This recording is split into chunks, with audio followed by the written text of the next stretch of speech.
Hi, and welcome to Valley Crafty Corner. Today I'm doing a layout using the October afternoon or the Studio Calico October kit. I started off with the gray cardstock, and then I used that basic gray diamond shaped graph print. I really like the looks of that diamond graph, but I didn't like the other piece of it. It looked like it was 3/4 of a page with kind of like a weird edge on it. So I just ended up cutting the diamond piece off and using that. And then here I was just going through the other pieces of paper in the kit, just trying to see if I could make the other colors work. And I tried and tried and tried, and it wasn't what I was looking for with that particular picture. None of the papers went. So here I'm actually going through my bigger pieces of my stash. I have like a little bin for my smaller pieces, and then I have my bigger pieces in a different place.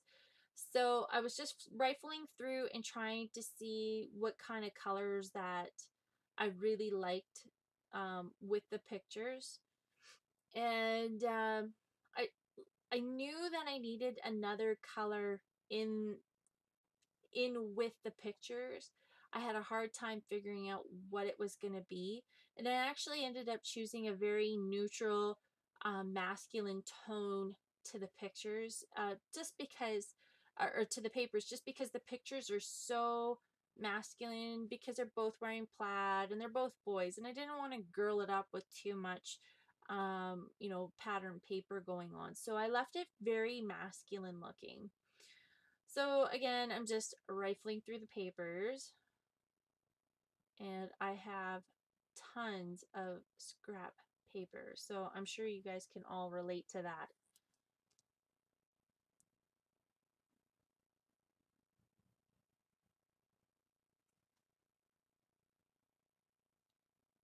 And here I just keep going through. I was going to see if I could maybe use a yellow or a red.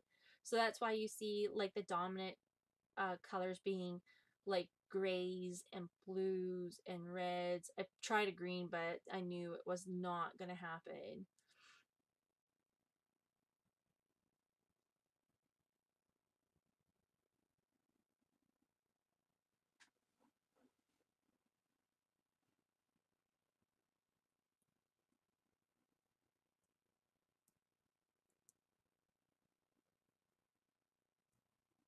So I think I'm still looking for something that will go with the picture. I think I even started looking in my big pieces of paper, but I just decided, you know what, I was just going to use scrap paper. So, and it turned out really well. You'll see as I start going along here. So then I just started moving some of the stuff off, and I knew I was going to mat the picture with that brown, it's like a brown herringbone print from my mind's eye, and it's on the bright side. Which one, I'm not sure. I tried to see if I could do the like navy color blue, but it just didn't go very well. So you'll see I just kind of go with the brown.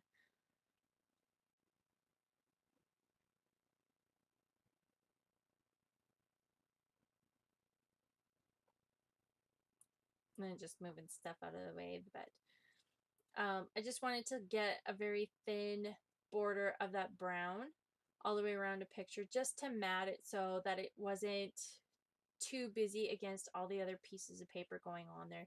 That circle pattern is from the Shoreline collection, and I really liked how that looked against the pictures.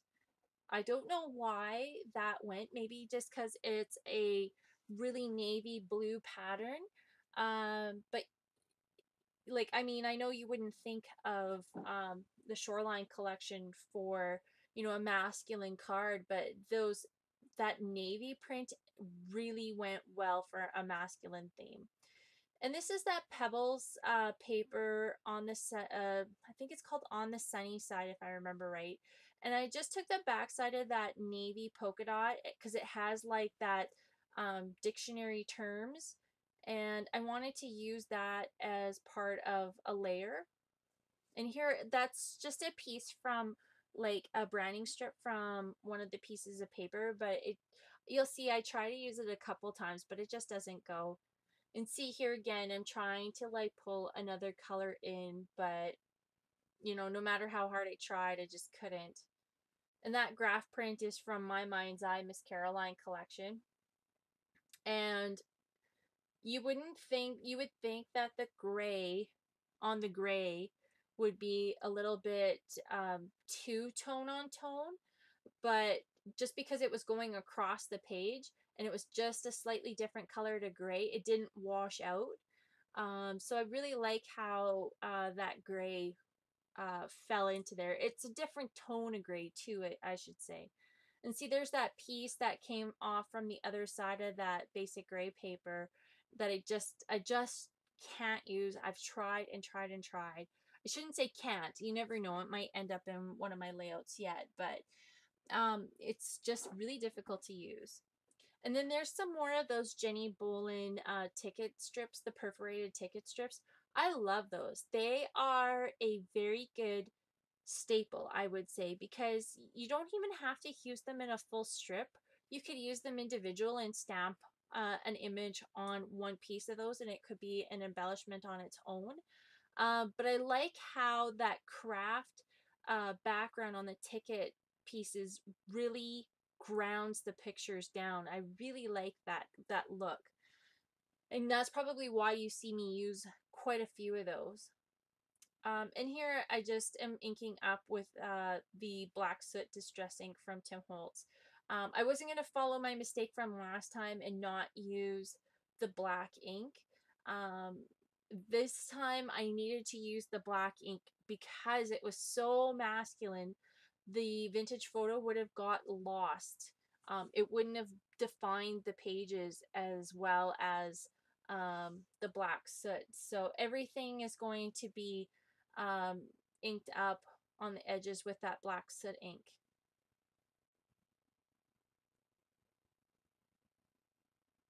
So you can see the back side of that dictionary paper that it was that blue dot or the navy blue dot that came in the kit. I have extra pieces of it because I have the collection kit, but it was the same one that came in last month's kit, I believe it was. So I knew that that picture needed something else behind it. I knew it needed something else to ground that picture down. It kind of felt like the picture was floating in air a little bit. So I do fix that problem later, but you'll see that I'm trying to fix the problem, but I don't really know what the problem is. Not quite yet. So I believe I was trying to use that red paper to use as a layer, but it just didn't work. And here I'm using the notebook punch from EK Success, and I tried the look and it just did not go. The red was just too vibrant for what was going on with those pictures.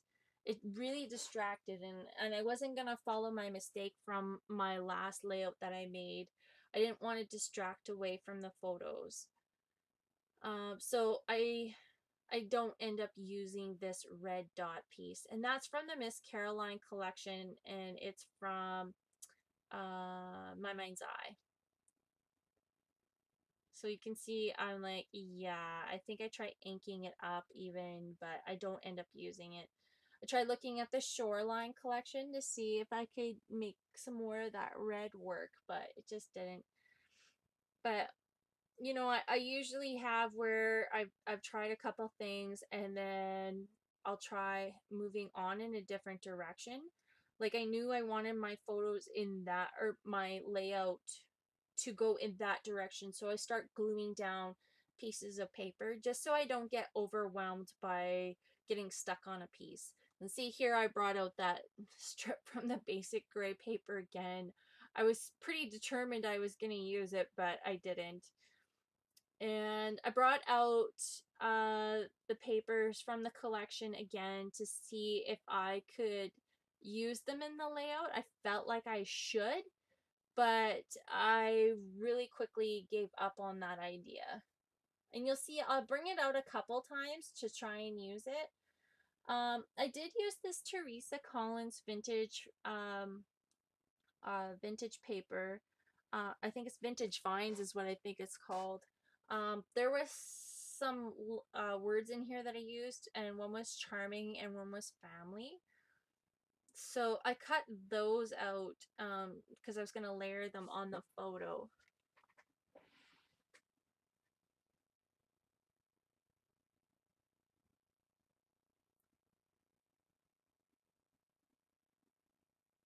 And I did that in my last layout just a little differently. I used the October afternoon little labels that were cut like a banner. So I used those, but this is kind of the same idea, just cutting the words out. And I knew those words were gonna go there, so I was pretty happy with how that was. And see, again, I'm bringing this paper out to see if I can, use it as a layer, and I give up on that again. So I knew my title was going to be Daddy and Sawyer. So I pulled out those wood grain letters and then I start spelling it out.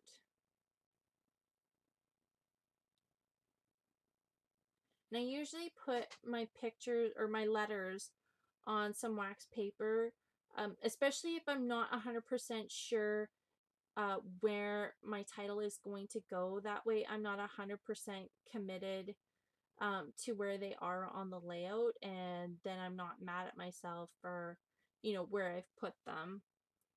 So that is a trick I actually learned from, oh, I can't remember her name. I'll post her link down below. She makes awesome videos.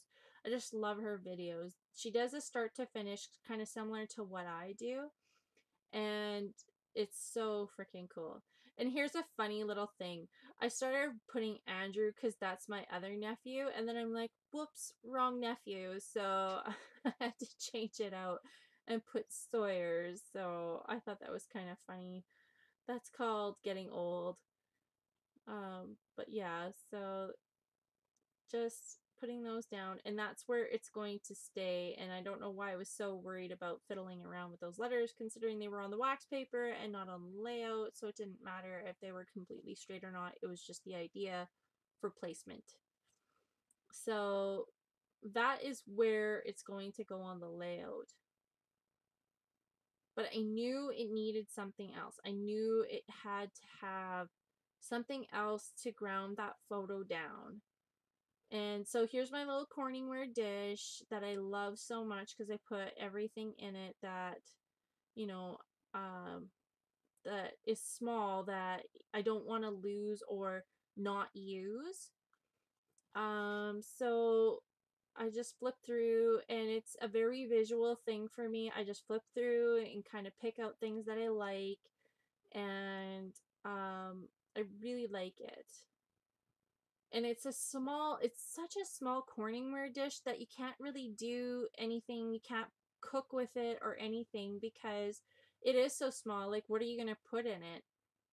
Um, but yeah, so I tried using a couple things. That blue ticket piece is from the Shoreline collection, and that doesn't end up staying. And some of that chevron piece is from Studio Calico, and I pulled that out to see if I was going to use it, and I don't. The snapshot piece is a stamp that I stamped on some paper when I was testing for colors, and it's from Studio Calico, and I'm not sure which one. But I believe it is in the soft stone color. I do believe. I can check on that. And then that tab is from a Studio Calico kit that we got. And that star is from an October Afternoon Sarsaparilla collection. And I don't end up using it. I did like the looks of it. It went with the navy and it really brought the navy out. But it wasn't the look I was going for. And that little craft piece is from Jenny Bolin. And that blue plaid piece is from the October Afternoon Farmhouse collection. It's the piece on the other side. There's like a grid of, people or little amphora pieces cut out. And you'll see when I go to like glue it down, when I flip it over, that it's kind of like a quad piece. So I just stuck it underneath the picture, and that is exactly what I needed. I needed something to ground that photo down so it didn't feel like it was floating on that dictionary page. And that is precisely what I was looking for. And that is just a note to say, in your mind what you want to see on a layout. And as proof goes, for the last layout that I did, it didn't work out in my mind the way I wanted it to.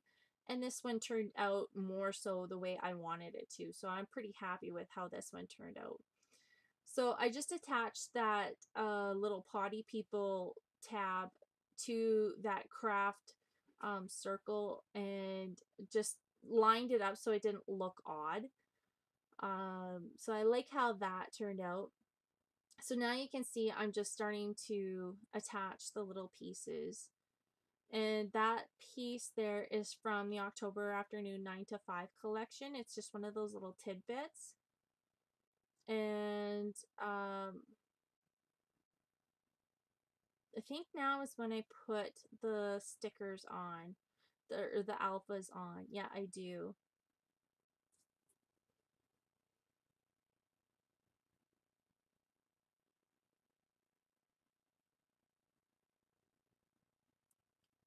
So just laying them out, and so you can see how that wax paper sure helps you figure out placement for your alphas.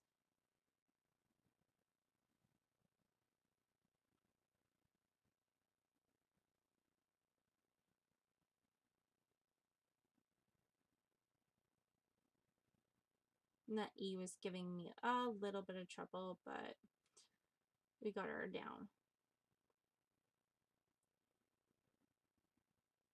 So those little words are so neat, and that's why I like Teresa Collins. I've always kind of had one or two of her collections at any particular moment, and I really like how she designs her paper, and her paper is super thick.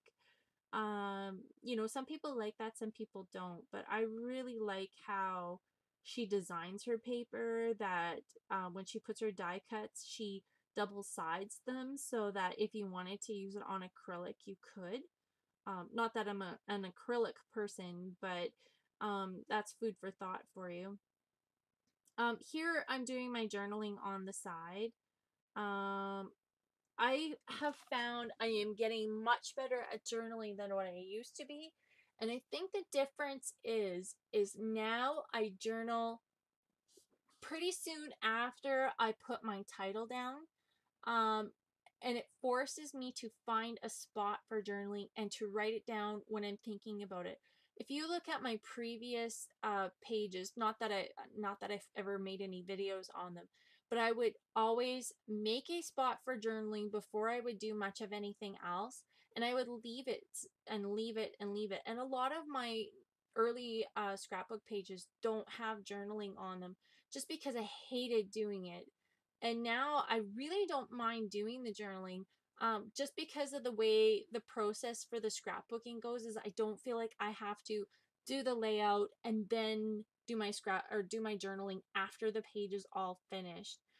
So if I'm doing it in the process of putting my scrapbook page together, I find that it goes so much better, and I actually do journal on my pages now. The only time I don't is if it's kind of one of those self-explanatory pages, or if it's like going with a group of pages that I've already done something on and it's going to be like repetition. So I've really gotten better with my journaling, I must say. And that's the Studio Calico uh, um, Heyday collection. And I tried to see if I could use that butterfly, and I kind of decided against it. And it wasn't that it didn't go.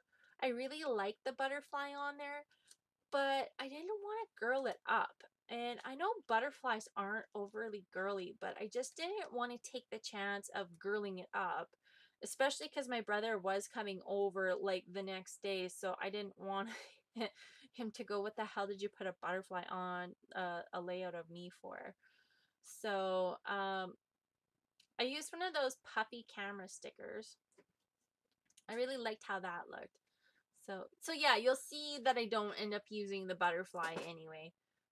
It was just a little too much. And then here, I take one of those little blue enamel dots, and I put it in the middle of the camera just to bring a little bit more blue out. Not that it needed very much more. And here I tried to use a vellum sheet and some of these vellum pieces, and I just decided against it. And I really like how it turned out. And thanks for watching.